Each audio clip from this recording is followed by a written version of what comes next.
说到慈禧太后，你脑子里第一个跳出来的词儿是什么？是不是隆夫人，一个把持朝政、阻碍中国发展的女魔头？至少故事里都是这么讲的。但今天咱们就来扒一扒这个传说，看看神话背后的慈禧到底是个什么样的人。她可是在一个王朝的末日里拼了命想活下去的复杂人物。准备好了吗？咱们开始吧。所以问题就来了，他到底是个恶棍还是个有远见的人？说真的，几百年来大家为了这个问题都快吵翻天了。咱们这次呢，就是想带你一起拨开这些层层迷雾，看看真相到底是什么样子的。好，那要了解真实的慈禧，咱们得先干一件事儿，就是把那个最有名的神话隆妇人给拆开来看看。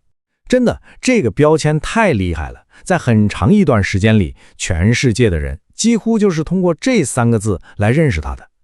你看啊，这个流传最广的故事版本是啥样的？就是一个贪得无厌、心狠手辣的暴君，对吧？一个死活不肯改革，最后亲手把大清王朝推下悬崖的罪人。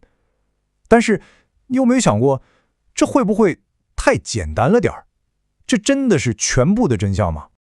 所以你看，一边是神话里那个坏的明明白白的人物形象，残暴、排外、不开化，但另一边呢，现实情况啊，可比这复杂太多了。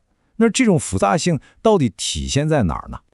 要知道，想真正理解一个人，你不能光看他自己，对吧？你得看看他生活的那个时代、那个环境。所以啊，咱们先来看看慈禧接手的到底是个什么样的烂摊子。这么说吧，慈禧继承了这个江山，根本就不是什么太平盛世，它就像一栋摇摇欲坠的老房子，到处都在漏水掉渣，随时都可能塌掉。当时的中国真的是在一步步滑向崩溃的深渊。你想想看啊，外面2次鸦片战争都打输了，国门被人用大炮给轰开了，家里呢太平天国运动，我的天，那简直是席卷了半个中国，几千万人就这么没了。就是在这么一个里里外外都着火、快要散家的烂摊子里，慈禧一个女人走上了权力的中心舞台。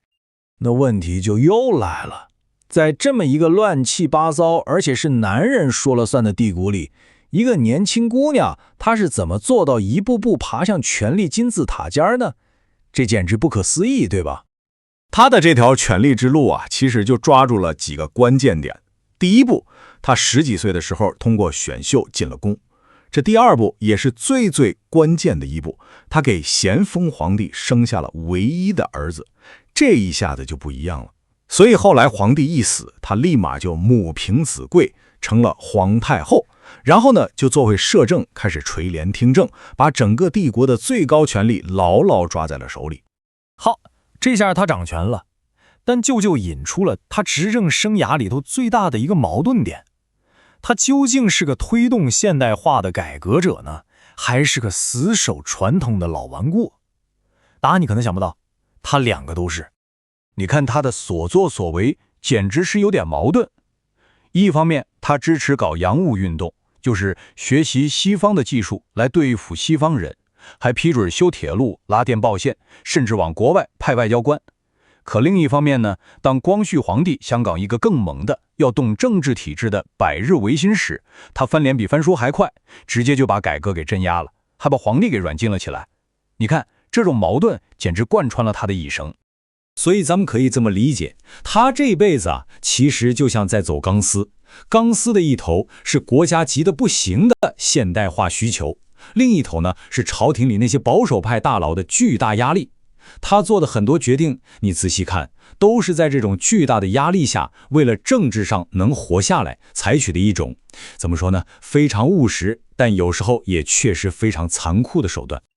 好，了解了这么多背景之后，咱们现在是不是可以试着把隆夫人这个简单粗暴的标签先撕下来，重新看看她留下的这份历史遗产了？现在有一种观点认为他其实是个非常有才华但结局很悲惨的人物。他做的那些事儿，说白了都是在那个烂摊子里为了别让中国彻底散架而采取的必要手段。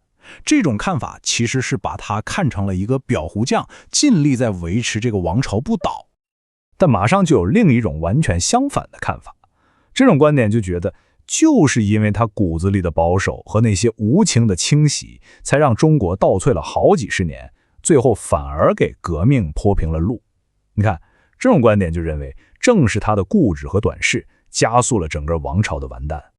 那说了半天，咱们今天为什么还要聊他？他的故事跟我们有啥关系？